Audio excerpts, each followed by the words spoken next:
is Jenni Calma with Paper Cardinal. I am going to share a couple cards that I did for Tonic Studios using a couple new things I have and some other older things I have. The first thing is this rectangle die set. It's like a layering sort of die for, it's got a scalloped edge and a plain edge. And I'm also going to use this stamp set by Waffle called Little Painters, and the main thing that inspired me there was the paint palette that I thought would be really cute to use some Nuvo drops as sort of the splotches of splotches of paint on it. So I am going to use my Nuvo alcohol markers to color in the images, and I got a couple new sets, and I was going to show you real quick just a little tip that I have. This is the way the set comes. It comes in a set of 3, and they have a two nibs or ends, the sort of brush tip or brush nib, and then the chisel tip. And the brush tip is actually really great because it's not like a brush, it's more like a sort of a point, and it keeps the point really well. The sets come in a set of 3 that are already ready to blend together, which is great because you don't really have to think about it that much and make sure that you have the right colors that go together. And then each set is labeled with the name on the side, but what I do after I open the package is to keep the background that shows the name and the colors of it and just put it in a little ring that I have for reference, and that way if I'm going to buy a new set or am looking to remember, the colors, then I have that with me. So what I decided I was going to do was to use these couple shimmer powders to create sort of a watercolor wash background, and then have that sort of, watercolory, painterly kind of background for the paintbrushes. So I'm going to start by stamping out my images. I'm going to stamp out the most of the brushes and 2 of the 2 paint tubes, and I'm going to use my Holtz. It's the travel size stamp platform, and I'm going to use the Nuvo hybrid ink. It's a black ink that's made for using for alcohol markers and watercolors. It's waterproof. It is a hybrid ink, so it does take a little bit more time to dry, but not much. It's actually pretty quick drying, and I'm going to just set it aside while I do some other stuff to let it dry so I don't have to heat set it.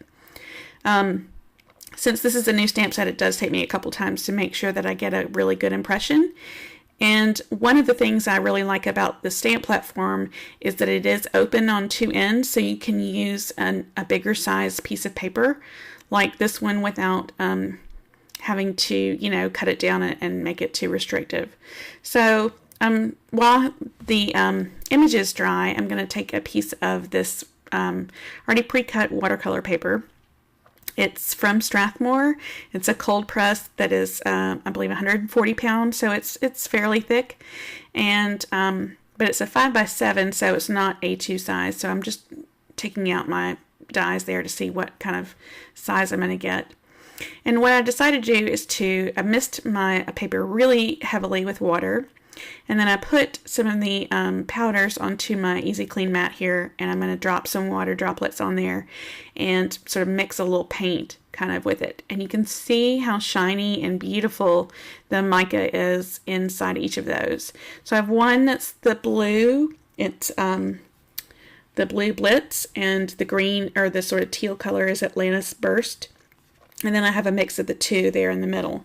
So the one on the left is more washed out because I had covered that with water first, and the one there at the bottom that I'm painting is I used the paint directly to the paper before I wet it down, and then I sort of sopped up some of the other paint there, and I did wet it down afterwards and blot some of it up. But the one on the left is really kind of the sort of what I had in mind to make a really just a pale background and make it really kind of washed out.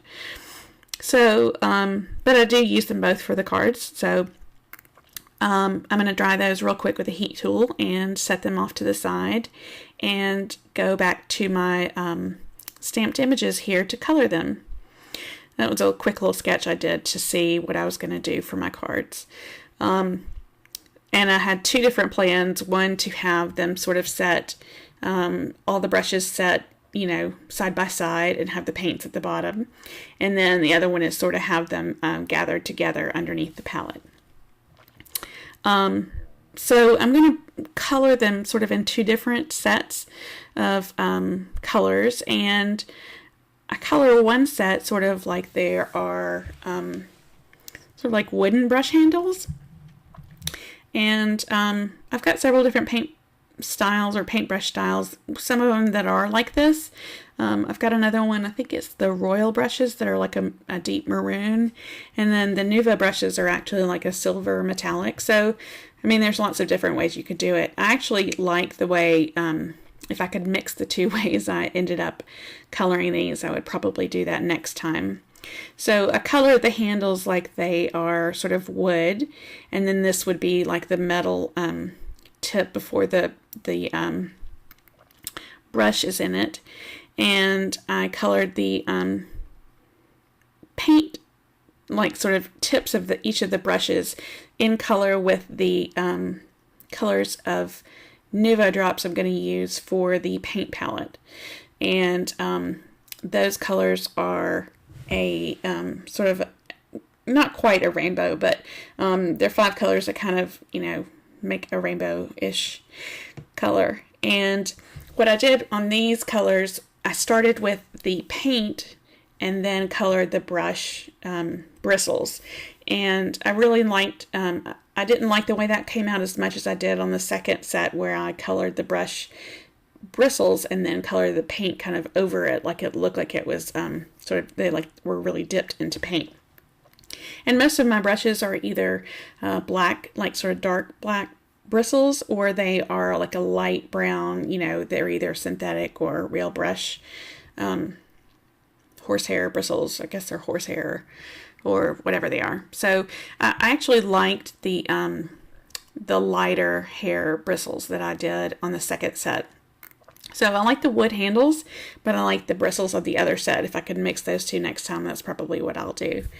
So I move on to this next set here, and I color those in the sort of light gray family. It's that new set I just opened, the Pebble Beach. They're sort of different colors of warm grays. And I'm going to color those pretty simply, and then go back and color the bristles first in this light color, and then the paint on top of that. And I think what I liked about it was that it makes it look like the paint is more dipped into the bristles, if that makes sense. And I sort of drew a line on it like it was sort of more thick and kind of dipped into it instead of feathering it out. So I think it makes it look a little bit more, I guess, realistic. I realize this is a cartoon set and maybe it isn't that important, but I really like the way the second set came out. And so with those 5 are the 5 colors that I'm going to use for the daubs of paint on each of the palettes are going to go together. And so I've got like a green, a teal, a purple, a pink, and then like a darker sort of pink red color. And ironically, you can see here that the main reason that inspired me to use this set this way was the paint palette, which I forgot to stamp out. So I'm going to go back in a minute here, realize what I've done, and stamp it out and color those again, or for the first time. So you can see there, that's kind of what I meant about making it look a little bit more like it was dipped into it instead of just sort of, you know, like it was feathered out. And one of the things I really like about the Nuvo markers also is the blending brush it's very similar to the Copic blending brush where it doesn't really blend. It sort of picks up the paint, but it does a really good job. And I really, I mean, it sort of does blend well too, but it does do that, you know, picking up the paint part too. I really like it a lot. So these are the little paint tubes, and I'm just coloring them both sets like they're sort of metal, kind of silver tubes. So I'm coloring them like they're sort of cylindrical, and they're darker on the sides and have like more of a highlight there in the middle. And then for each set, I color one of the paint, sort of the tube there that's kind of splotched out, and one of the bigger brushes in the same color, and one's purple and then the other set is teal. So I'm going to use my Cutter Bee scissors here, the little detail scissors, which are great, to trim out and fussy cut around all of the images. These are pretty straightforward images. They're not hard to cut out, so I decided to skip buying the matching dies so that I could save my money and buy something else. So I'm going to trim all of those out with my scissors, and then I remember that I don't have any palette. So I'll go back and stamp that out in a minute. I do show the majority of one of the cards, and then the other one I actually made more off camera, and then I'll show it at the end. So the one that I don't show is the one where the paint brushes are kind of lined up on the edge. So here are the little paint palettes I stamped out, and I'm going to color one of them this sort of light brown color, kind of like it's a natural wood birch sort of palette. And I believe those are the skin tone colors. And then this is that new set, the Pebble Beach color. And I'm going to color it gray. So each of those going to go with the brushes that I colored out. But I do like the, I thought about keeping it kind of white, but because I want the color to really pop on it, and I kind of wanted it to go with each of the sets of brushes, I decided to go ahead and kind of match those out. But I do like that sort of birchy kind of paint, board color that you see, like, more traditionally. So I'm going to trim those out. Again, those are the sort of, it's another one of the stamps that's sort of those paint splotches, but I didn't end up using it. So once I trim out my palettes there, I'm going to get out the base here that I used for each of them. And this is the one that's the lighter one I really liked. And I'm going to use two of the scallop dies here. I'm going to line them up and tape them with some Post-it tape. And I'm going to run them through my Big Shot together. And I'm going to use them together, but I'm going to raise up one of them with some fun foam to just provide a little bit of a dimension and a little bit more interest with it. So it can still kind of, reads the same all the way across, but it does, give it a little bit more interest. And I used the smaller die that's one size down with the fun foam to run it through. And it just makes it really easy. I really like using fun foam instead of using a lot of, three-dimensional tape, because first of all, it's so much cheaper, and I really like to have a really solid background, and that really uses up a lot more tape. And also because I like to, when you see it from the side, I really like to have that sort of even, this sort of even line from all of the foam together, instead of having little holes from the pieces of dimensional adhesive like that. So I just used some liquid adhesive. It's the Deluxe adhesive from Nuvo there to glue the fun foam on the back of it. And I also used that for the that other piece, the border piece there. And I just put some heavy stuff on it and let it dry a bit. It's a great adhesive because it allows you to kind of let it move around a little bit before you get it in place. And because it's really strong, it's good for the watercolor paper that has a little bit more tooth on it and is a little bit, needs a little bit stronger adhesive to it. So on the other card, I actually used this sentiment and stamped it directly in the card with black ink. But on this one, I'm going to do it on vellum. And there I'm just using the cleaner to make sure it's really clean, and actually using it to clean off my stamp block too. But I'm going to use, from an old Lawn Fawn set that has a rainbow on it. It's a kind of a small set, but it's a rainbow and maybe some stars, and it says the sentiment is "You color my world." And I've used it on lots of other cards. It's a great sentiment to use for different things, obviously. So here, actually, after I stamped it for the first card, I cut it in half because I want to have it spread across the bottom of my card here. So I used, and I'm going to do it on vellum, I used my anti-static powder tool and stamped it out with the same black hybrid ink. And then I used some clear embossing powder to just give it a little bit of shine, and then I barely heated up with my heat tool, just barely on the back, and then a little teeny bit on the front. And that, gives me exactly what I want. So I'm going to try to put the card together now, and I'm going to kind of line up the brushes kind of the way I want to, and I'm going to end up taping them kind of down and using the tape to like kind of help me get them all sort of lined up the way I want to. And they're going to stick I'm going to glue them behind the palette, like they're kind of coming out of it. And then put that down on the background there. And then that's the sentiment that will go at the bottom. And I'll have the little sort of paint tube that's coming out on the side. I used some of this, I think it's either Craft Perfect or it's Tonic, but it's the double-sided tape. It's that sort of red tape, and I've had some of those before, but this is actually it's a thicker one, which is nice because I can use less of it, if that makes sense. So that's when I glued the whole fun foam piece and the background piece to the bottom. I'm going to let that dry while I use my paper trimmer here to cut my sentiment down. And I just trim it down pretty small and cut it to about the width of the smaller background piece.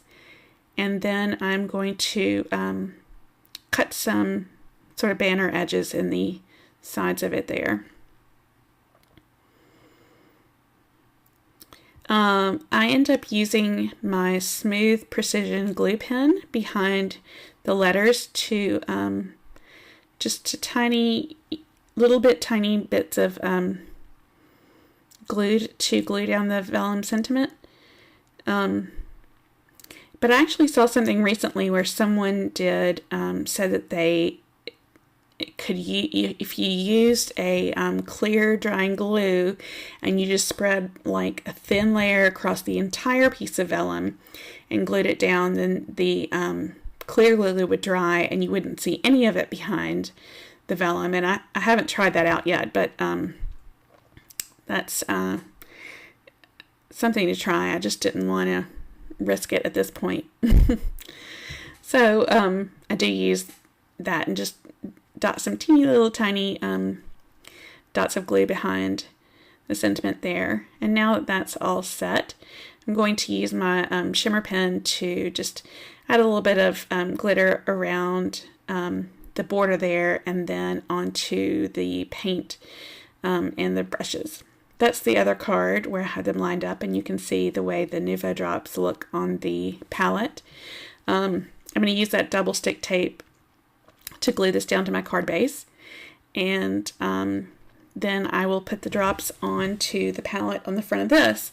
Because I did them pretty thick, it does take a while. I let it sit overnight, and these the vintage drops do dry pretty matte, and I did put a little bit of gloss over it.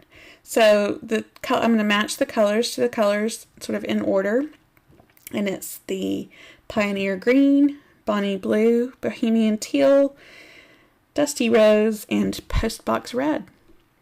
Those are the close-ups there, and that's what the end final product looks like. Thanks so much for stopping by. I really appreciate everybody's support, and I would love any comments or feedback that you might have. I hope this inspires you to use some Nuvo drops and some other things in a different way. and we'll be back with another video soon. Thanks so much. Bye.